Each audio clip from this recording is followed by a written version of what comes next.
strange how quickly a family can turn on you? One moment you're the bright-eyed kid with dreams of changing the world, and the next, you're the pariah, an object of ridicule. That's how I found myself last summer, standing at the threshold of my childhood home, clutching a suitcase filled with the weight of history, my history, the history of a fight that many chose to ignore. Really, Emma? Haunted epidemiology?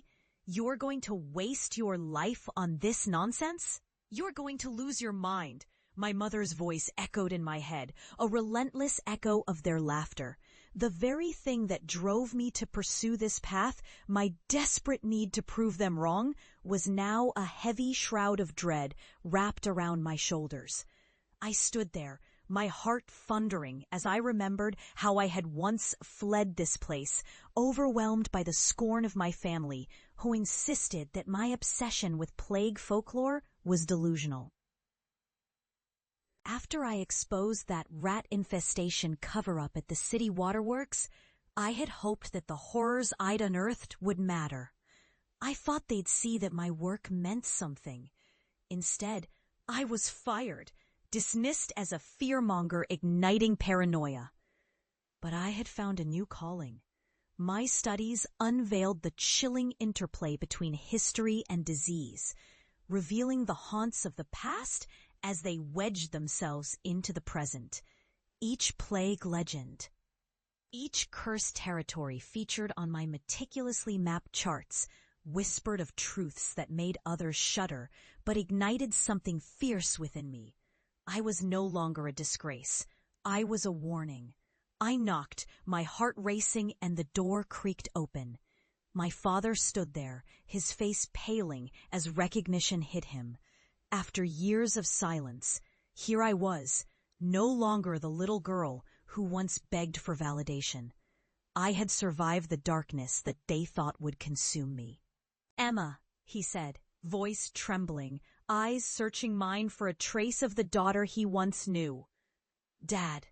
I stepped inside, the familiar scent of old wood and stale air enveloping me, a sharp reminder of everything I'd left behind. They were all here, Mom, my brother Leo, and my sister Claire, each frozen in disbelief as I walked through the threshold, bringing with me the haunting knowledge that so terrified the world. "I'm home," I said. Each word dripping with an unsettling calmness. The silence was thick, suffocating, until my mother broke it.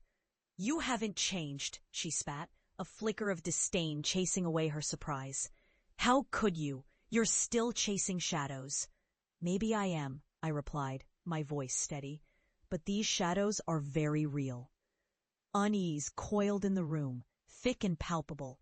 I had come to show them what I had discovered, the revelations that lay beneath the surface of their mockery.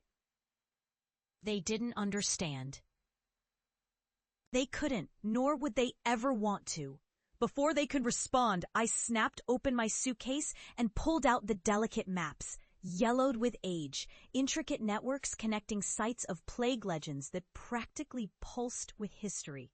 "Look," I urged, spreading the maps across the coffee table. "These places, each one is marked with the suffering of those who have come before us.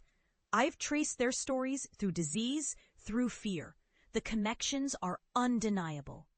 Leo scoffed, the same mocking smirk he wore as a child now twisted into a cruel sneer. "You expect us to believe this? It's just folklore."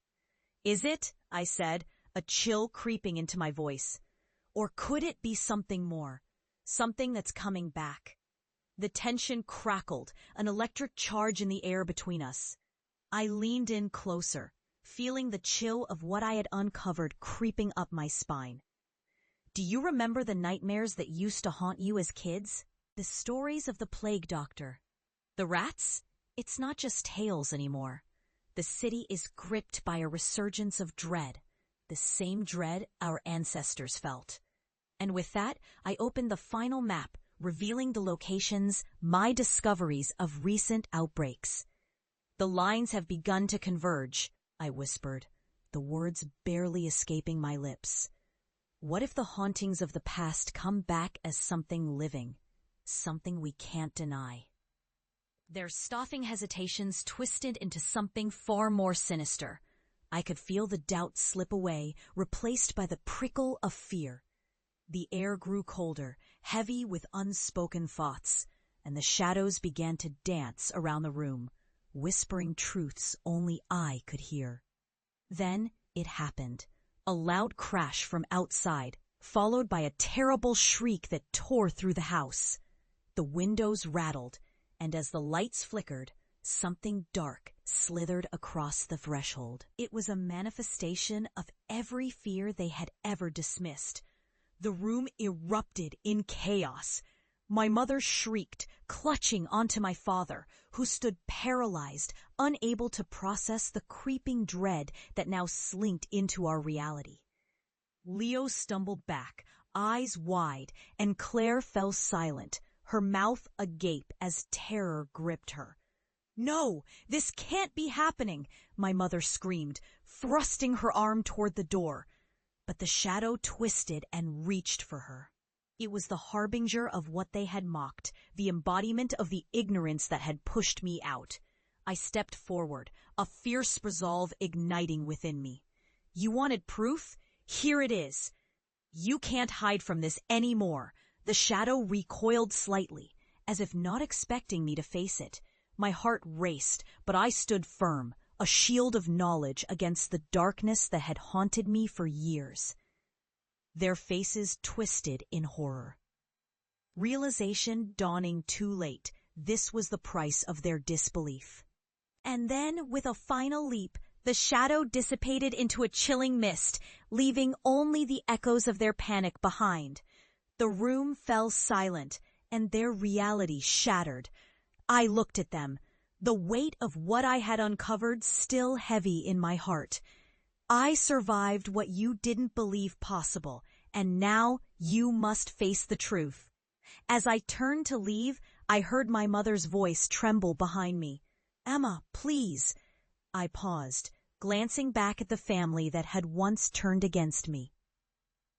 "You wanted to mock the shadows?" I whispered, a chilling finality lacing my words. "Now you'll learn to live with them." In that moment, vindication washed over me, a dual-edged sword of triumph and sorrow. I had become something more than their mockery.